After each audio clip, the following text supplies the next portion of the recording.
So you'd received this diagnosis and they offered to help. What was the next step then in terms of the actual treatment that was planned?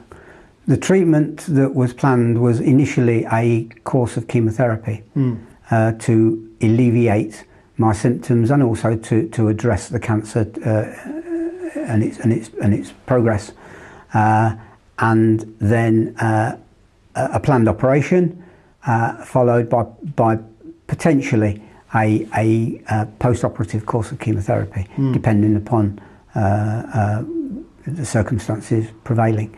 I was also sent for scans, PET scans and CAT scans and various things to further assess my tumour and its extent and its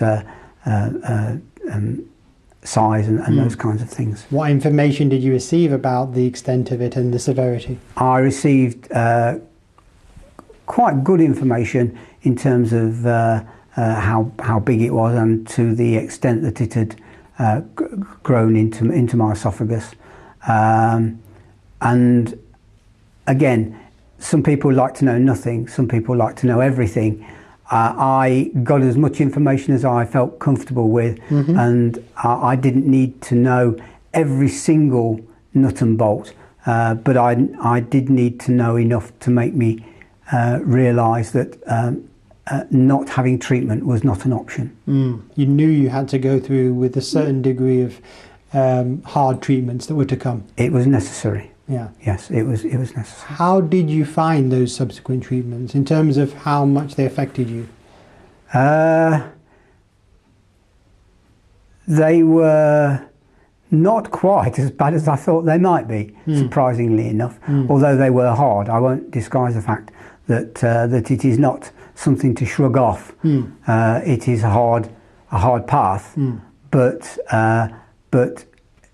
even then, it turned out to be not at the most severe end that I had imagined it could be. Yeah.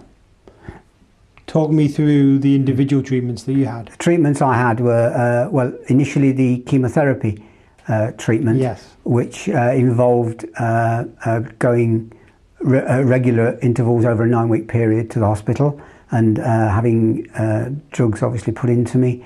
And then also I had a pump attached to my arm which infused me 24 hours a day. Initially this was quite difficult because I suffered quite a bit of pain for a few days until the chemotherapy department managed to provide a pain relief regime which managed that successfully. And from that point on, then the chemotherapy treatment I found very helpful. It did address the tumour. I then began able to eat better again and gain weight again until and so by the end of the chemotherapy treatment, I had regained a reasonable amount of weight. I was eating a range of foods which was pretty much normal for me, although I had to chew things more but I'd actually made good progress in advance in preparation for the operation to come. So that's good to hear. The chemotherapy was really working for you. It was. It did. And over a relatively brief period. Over 9 weeks. Yeah. It made a big difference. And I think it contributed very much to my ability to take on the operation and recover reasonably, well, I think speedily afterwards. Well, talk us through the operation now, because I know the operation for esophageal cancer can be quite an extensive one. It is. I don't have a big history of medical complaints and operations, so operations generally were something of a new territory for me. I was admitted into the hospital the evening before.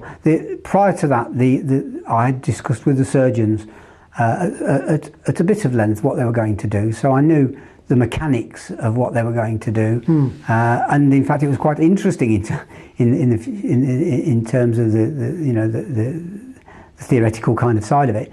But so I knew what they were going to do, and therefore could envisage what the end result would potentially be like. I was admitted the evening before. and kind of acclimatised to hospital. And then pretty early the next day, I was taken down to theatre, where I was reassured by the anaesthetist, and then the next thing I know, it was done. So it happened quickly, which was a good thing. I wasn't left to think about things for a long while. Once I'd gotten washed for the morning and ready, as it were, to go, things proceeded very quickly. Yeah, there's a certain advantage in getting on with what's going to happen when the next steps are kind of inevitable. Yes. Rather than drawing them out. Yeah, I found that was helpful. It left me less time to become concerned or worried or think about it or whatever. It was get on and do it. What do you know about the actual procedure they did and what they technically? I know quite a bit about what they did. I mean, basically they detached my stomach from its moorings to free it up. Yeah. They removed my esophagus and the very top portion of my stomach. They then fashioned my top of my stomach into an esophagus-like tube, a small length of that, and then they reattached that to where they had taken my esophagus from, and then stitched me back up together. Okay. Now, you were in hospital for how long afterwards? I was in hospital for 2 weeks. 3 days of that, the first 3 days of that were in intensive care. Yeah. Which was very busy. It's a very busy department. I was most surprised. Sure. But I was extremely well looked after. The nursing care was extremely good, and I was there for 3 days, and then I was admitted up onto the surgical ward, where I spent 2 weeks.